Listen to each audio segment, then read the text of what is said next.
Hey guys, how's it going? Hope you're doing well. My name is Crown, and today I'm going to read you some very interesting stories that I hope that you're gonna love. And now, without further ado, let's go!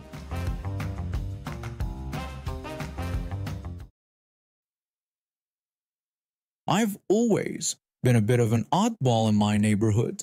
With my tattoos, beard, and Harley, I don't exactly fit the suburban mold, but I've never cared much about that.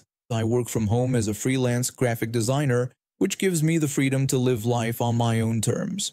My girlfriend moved in with me a few months ago, and we've been loving every minute of it. We're both laid-back people who enjoy the simple things in life: good food, cold beer, and classic video games. Life was pretty sweet until Karen moved in next door. From day one, Karen made it clear she didn't approve of us. She'd glare at us whenever we were outside, mutter under her breath about lowering property values, and even called the Homeowners Association to complain about the most ridiculous things. But we tried to ignore her and live our lives. One evening, my girlfriend and I decided to enjoy the nice weather by playing some video games on our front deck. I hauled out the TV, we grabbed a couple of beers, and settled in for some Mario Kart 64. The best one if you ask me. We were having a great time when Karen got home. She walked over to us with an angry face. Karen demanded to know what we thought we were doing. I calmly replied that we were just enjoying our evening. Karen then ordered us to take all our stuff and my witch inside, insisting it wasn't the place for such things. That was it. I'd had enough of her constant harassment. I stood up, feeling my temper rise. I told Karen to shut her mouth and get off my property, or I'd drag her off myself. Karen laughed, saying I had no idea what was going on. She claimed she saw cars and people going into our home all day when I was supposed to be at work. I angrily told her it was none of her business and to leave. Karen waddled back to her house in a hurry when she saw how angry I was. About 30 minutes later, the cops showed up because of her complaint, but they couldn't do anything since we weren't breaking any laws. The next day, I was supposed to go on a bike ride with my crew, but after the incident with Karen, I had a better idea. I called up my buddy Bruce. We call him Hot Dog because he's a hot dog vendor in downtown Toronto, and told him about the change of plans. Bruce spread the word to the rest of our friends. Around 1 p.m., 6 very loud Harleys pulled up in my driveway. The whole house shook. It was beautiful. My friends were all big, burly guys covered in tattoos, except for Frost, who's a short dude.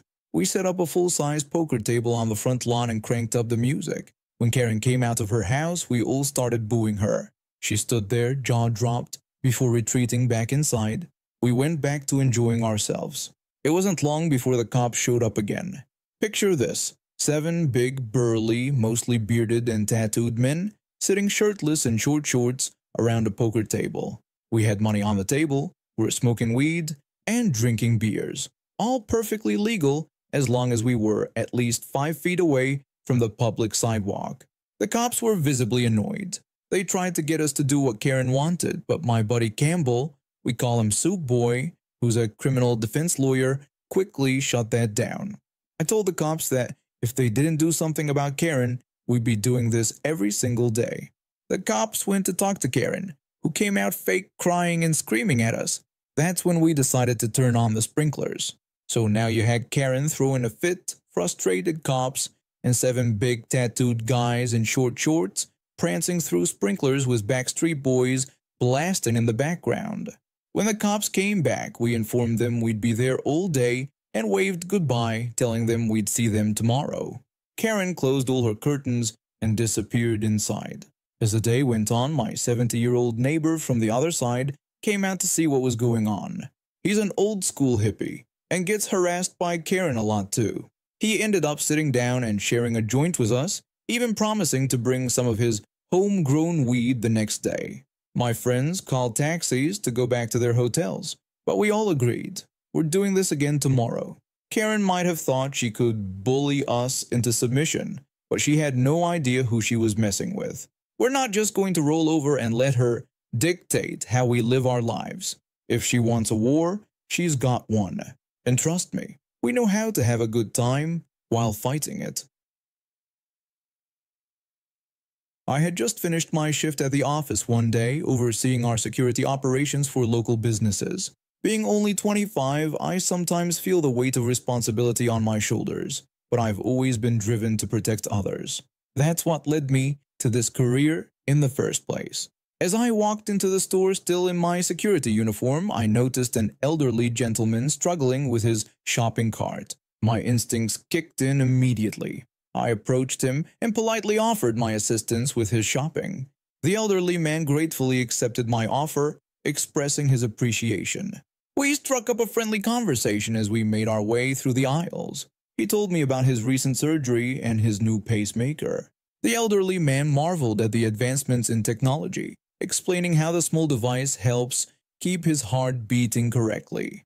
I responded with amazement, expressing my happiness that the device was helping him stay healthy. Everything was going smoothly until we turned into the next aisle. That's when all hell broke loose. Out of nowhere, a woman came barreling around the corner with her shopping cart, ramming straight into the elderly gentleman. He fell to the ground with a thud, and I immediately sprang into action. I yelled at the woman, demanding to know if she couldn't see where she was going. I helped the elderly man up, checking if he was okay. But before he could answer, the woman, let's call her Karen, started mouthing off. She accused me of trying to look like a hero and insisted that the elderly man could take care of himself. I shouted back at her, pointing out the man's advanced age and questioning her intelligence in a rather colorful manner. That's when things got even crazier. Karen, in all her entitled glory, tried to hit me with her handbag, but her aim was as poor as her attitude, and she ended up striking the elderly man in the chest. He collapsed again, this time with a pained expression on his face. I anxiously asked the elderly man if he was all right and what was wrong. The poor man could barely speak. I turned to Karen, fury in my eyes, and demanded to know what was in her bag. Karen nonchalantly replied that it contained something very strong, questioning why I cared. Her response pushed me over the edge. I let loose a string of curses that would make a sailor blush. How could someone be so callous and reckless? While giving first aid to the elderly man, I shouted at nearby customers and employees and urgently requested someone to call an ambulance and instructed them not to let the woman leave, stating that we would be calling the police as well. The next few minutes were a blur. The ambulance arrived within 3 minutes, whisking the elderly man away. 2 minutes later, the police showed up and arrested Karen. I gave my statement, still shaking with anger and worry. In the days that followed, I stayed in touch with the elderly man's family. We were all relieved to hear that his life was out of danger, but it had been a close call. The incident left me shaken, realizing how quickly things can go wrong. But life has a funny way of balancing things out. While checking up on the elderly man's condition, I met his granddaughter. She's around 23 and communicates through sign language. We hit it off immediately, bonding over our shared concern for her grandfather and our mutual disgust at Karen's behavior. Thanks to the store's security cameras and multiple witness accounts, Karen was charged with assault and reckless endangerment. The judge, unimpressed by her entitled attitude, sentenced her to community service at a retirement home. Poetic justice, if you ask me. The elderly man made a full recovery, and I still visit him occasionally. He jokes that he owes me a lifetime supply of hard candies for saving his life. His granddaughter and I have been dating for a few weeks now, learning to communicate in new ways and enjoying each other's company. Looking back, I realize that being in the right place at the right time and having the courage to stand up against injustice can lead to unexpected turns in life. Who would have thought that a routine trip to the grocery store would end up changing so many lives? But that's the thing about life. You never know what's waiting for you around the next corner. I was just your average 17-year-old college freshman, trying to juggle classes, a part-time job, and the usual teenage drama. My parents lived over an hour away, so I was pretty much on my own most of the time. It wasn't easy, but I was managing. That fateful day, I'd been cramming for a big exam and decided to grab a Red Bull from the local gas station to keep me going. Little did I know this simple errand was about to turn into a nightmare. As I walked into the store, I noticed the owner giving me a strange look. I didn't think much of it at the time. I mean, I was used to people thinking I was older than I actually was. It was both a blessing and a curse, really. I headed straight for the coolers, picked up a big 20 ounces can of Red Bull, and started making my way to the counter. That's when things got weird. The owner called out asking if I had clocked in yet. I didn't think he was talking to me, so I just kept walking. Suddenly, this guy who had to be at least 50 years old was right in my face. I'm talking uncomfortably close. I immediately took a step back, raising my hands instinctively. The owner then started yelling at me, demanding that I get to the back and put on my work shirt. He scolded me for drinking the store's goods while on the clock and reminded me about the dress code. I was completely blindsided and I could feel panic setting in. I tried to explain, but the words came out all jumbled. I stammered something about him mistaking me for someone else, but I'm not even sure if that's exactly what I said. The adrenaline was pumping so hard I could barely hear myself think. I turned to leave, almost forgetting about the Red Bull still in my hand. That's when I felt a hard yank on my shoulder. The owner shouted at me to come back. Something inside me snapped. Maybe it was fear, maybe it was anger, or maybe it was just pure instinct. Whatever it was, I reacted without thinking. I spun around and hurled the Red Bull can right at his face. He let go of me and ducked, giving me the chance I needed to bolt out the door. Once outside, I stood by my car watching the store entrance like a hawk. I didn't have a cell phone, so I felt completely stranded. I had no idea what to do next. Then, as if the universe decided to throw me a lifeline, two things happened at once. The owner came stumbling out of the store, and a police car pulled into the parking lot. The cop inside looked like he was just stopping for a snack, but to me, he might as well have been my guardian angel. The owner's demeanor changed instantly when he saw the cop. He started apologizing profusely, tripping over his words.